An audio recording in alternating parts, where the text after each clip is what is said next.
Hey everybody, it's Brad And and Chris from West Bend Dyno. we are now starting our episode 8 of Shop Talk. So starting off on our list here, we have a 1970 Roadrunner with a Hellcat crate engine. I believe this one is the one that came in with some electrical issues a time or two, and now we finally got to tuning it. Yeah, it had a couple of issues, ignition issues, things along those lines. We finally got to the point of tuning it, and we were starting to make good progress on everything. But one problem that we were running into is fuel pressure. Ended up being that something was incorrect with the fuel pressure regulator, so fuel pressure was dropping at wide open throttle when we were hitting around 6,000 RPM. So we had to limit the pulls, but we are tuned up to that point. So far, it's made 571 horsepower and 543 torque at the tires. Now this is through an automatic, so he's definitely got some powertrain loss there, but overall it's a very clean build and it's coming along. I thought it was a beautiful car, very, very nicely put together. So one of the reasons that we have our tech, when we had our tech talk discussion the other day, we were talking about doing the pre-dyno fill-out form that we have you fill out, and that's for one of these reasons. If this guy didn't have the right fuel pump regulator or injectors, it would have caught that ahead of time. This one has the right regulator. I think there was just something wrong, right? In the fuel system. No, it ended up being that the regulator actually was not correct for Okay. it. Yeah. Well, there you go. So that's something that we didn't catch on the form, but it's something that we try to catch for the customer before they get here. Next on the list, I think this just left yesterday, a 2022 Tahoe with a 5.3 that we installed a Magnuson 2650. Yeah, overall it was a nice build, nice install. The vehicle came in and was baselined at 304 horsepower and 315 foot-pounds of torque at the tires. After the install and Magnuson's tune, it ended up at 422 horsepower and 418 torque. Overall, it was a nice clean install and it drove really nice. The performance was definitely noticeable. And another nice thing to point out about this is a Carbio calibration, so it's 50 state legal. These things are, could they be turned up more? Sure, but this is 100% compliant. You can sell it anywhere you want, not have to worry about any issues. So. Next on our list is a 1957 Bel Air. We got a couple tri-fis here right now. This particular one, Chris, you want to hit on the things that we were doing to it? Yeah, so this one did come in. The customer originally brought it in. He had a RideTech Air Ride suspension AirPod setup for it, and it originally had some Air Ride on the front. He decided he wanted to go with a 4-link setup in the back, so we installed a 4-link from RideTech. And that was from RideTech? And installed his AirPod setup, so it's completely set on bags now. And then he also had some other things that we needed to address and finalize for him. He had a larger fuel tank set up, so we installed that for him and completely redid his fuel system. He also had some autometer gauges for it that we installed in the factory dash. So it's coming along really nice. We're getting close, but he had decided that he wanted to take this Air Ride setup one step further. So he got the ride height level sensors. I recall that, yeah. And they're here now. We're just waiting to be able to get it back on a lift, and we can get those installed, and then there'll be no second guessing or minor adjusting for it. Once it's programmed, it'll go exactly to his predetermined settings. And prior to that, it was set on pressure, correct? So it was inconsistent ride heights because it just would see a certain pressure, and that's where it would stop. Yeah, exactly. And that can vary with if you have people in the vehicle, how full your fuel tank is. It's because at different pressures, depending upon what weight's in the car, is going to change the overall height of it. So, and this one seems to be working. We've had a lot of Air Ride setups, all brands, come to our shop, whether they were installed by other people or us, and we just see a lot of inconsistencies, a lot of things going wrong with them. So it's a tough one for us to even want to get involved in the Air Ride because we just see a lot of comebacks, a lot of issues with them. So this one seems to be working out good for them. Yeah. RideTech's one of the better companies out there that does produce them, so hopefully it works out for the guy. Yeah. Next one on the list here is a 1969 Camaro. This was a pretty full build.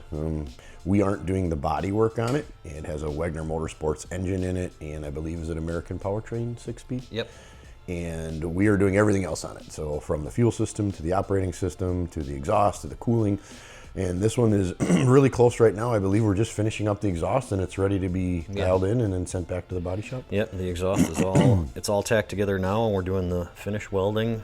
That should be installed, I would figure, by early this next week, and we'll be tuning on it. So hopefully we'll have some numbers and it'll be ready to go on to the body shop here by the end of next week, beginning of the following. I'm sure we'll have some pictures in the video, but it's a really nice setup that Logan's building for it. It's got V-band clamps on it for easily to remove it, so you could take it apart easy. It's all stainless, 304 stainless, TIG welded together. Nice setup. Looking forward to seeing that one completed and hopefully gets it out on the track. Next on the list here was a 2022 Durango GT 3.6 that we put a RIP supercharger on it. Don't see many of those. No, we don't. But this one actually, it ended up turning out well, but it was a struggle from the start. So this particular vehicle, it is supported by RIP, but when we pulled the tune file out and sent it in, it was not defined. So can you kind of explain what that means? It means that they're not able to get into it. Basically means that, yeah, the operating system isn't defined by HP Tuner, so they can't go in and they can't install a tune file. Basically, it was an untunable computer. So we worked with HP Tuners and had to pull multiple what they call info logs out of the computer, send them into their engineering. Their engineering department would go through and do what they do in the background. And it took a couple of weeks actually before they were able to get it defined so that we could actually install the tune file on it. Yeah. So this unfortunately added a bunch of time for the customer, and as it goes, it unfortunately affects customers that are scheduled to come in after as well. And totally unforeseen, and that's what the aftermarket world brings to us. Sometimes this stuff works great, and sometimes this stuff, nobody knew, RIP had created this supercharger kit with a tune in a model similar to that, but it didn't work in this one, and apparently this particular computer had some differences, some variations, and now we have to explain that to the customer, and the customer's out for a vehicle for an extra few weeks, and like Chris said, now it's actually pushing other work back because we're diagnosing that one. So just one of the things that we like to explain in Shop Talk so people understand when, hey, your car was scheduled for a certain day, there are things that happen, that don't allow us to jump on it like we wanted to. So it's an imperfect world, but we do our best. Yep, and it's just remember, if this is happening to someone else's car and it's affecting your timeline, it could very easily also happen to your car and affect the next guy's timeline down the road. So patience is much appreciated. And it all pays off in the end. It's worth it. So for sure. Next one we have on the list is a 2018 AMG GT. Another one we don't see a lot of. A couple on the list here. Actually, I see the next one as well. That one we put a Valvetronic exhaust on it.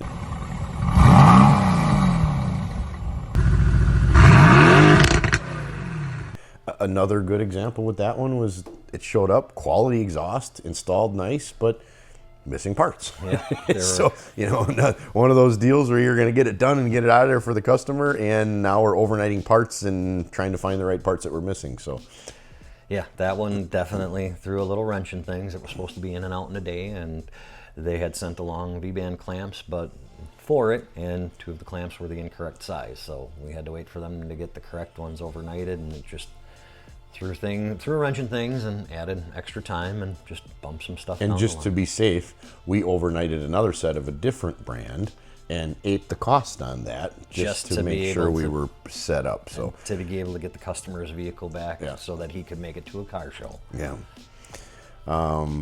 So next on the list, now we have a 2012 Audi A6 Quattro.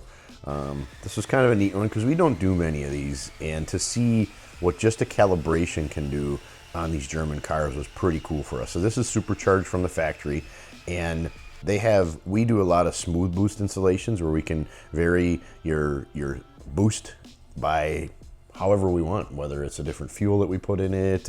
But this particular car has it from the factory, and it was pretty neat because it gained, I want to say, was it 60 some horse to the tire, all-wheel drive, and I think even more than that in torque. Pretty cool. So that was a fun one. I think it's got a brake noise now that we're working on, but that one's all done, ready to go. I can see that customer wanting to do more. The company that we used for this one does offer other stuff as well, so we could do a bunch more upgrades for them. So even though that's not our thing, the German cars aren't. It was a neat experience, and we enjoyed it. I think the customer's going to be really happy with the power gains that he had. So it baselined at 246 horsepower at the tire, and it's leaving with 319 horsepower at the tire with just a tune. So that was pretty cool. Very impressive. The guy behind the camera's got a German car, so he's smiling. Turning into a German logo. Next thing on the list is a 1982 El Camino.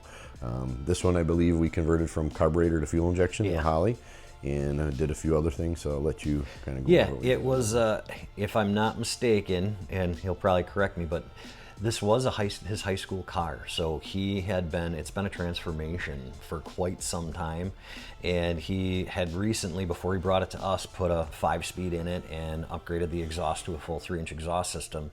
And he just decided that, it was driving good, but he wanted to take it to the next level. So we ended up going with the whole Terminator X setup from Holly, multi-port fuel injection with all the full ignition. You did a dash too, correct? We did. We did a 12.3 dash, and we actually used the Classic Thunder Road. Has a dash panel that bolts right in place of the factory gauge cluster and fits the 12.3 screen.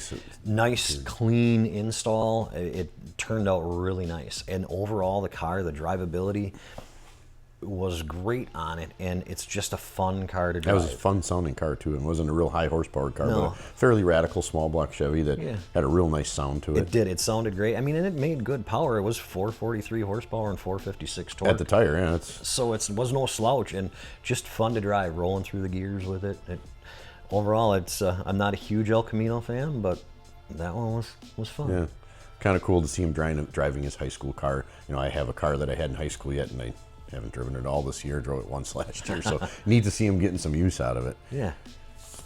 Yesterday we had some late models on the dyno. It was Dennis Prunty, number 42, and his brother. They were here testing out some stuff. They always try different parts and different combinations, and they were checking on some horsepowers of 2 different motors that they had to see which one they wanted to use. So anybody's interested in renting the dyno, it's something we also do. We rent it in different variations where you could run the car, or we can help you with it. And just another thing that I don't think a lot of people are aware of. We are open to that. You have to sign a waiver to be in the dyno room and stuff. But yeah, that's something we do as well. So I think that's going to conclude episode 8 of Shop Talk, and look forward to putting another one together for you and sharing as much as we can to let you know what goes on behind the scenes. So if anybody has any other questions, or they'd like us to help out with putting together a list of what you want to put on your car or combinations of stuff, give us a call at 262-692-9035, or check us out at westbenddyno.com. Don't forget that this next week, August 19th, is our last street drags for the year up at Road America. Gates open at 5:15. I believe the driver's meeting is at 6, and 6:30 you start open racing, and I believe 7 is bracket racing. So looking forward to this one. We are actually going to be throwing some more cash at it again this time. Last time we did 3 $100 cash payouts for 3 random classes that were chosen during the driver's meeting. This time we're going to up it one more, and we're going to do 4 classes. So looking forward to it. We got some other little surprises we're going to bring to the event, and looking forward to a great last event for the year.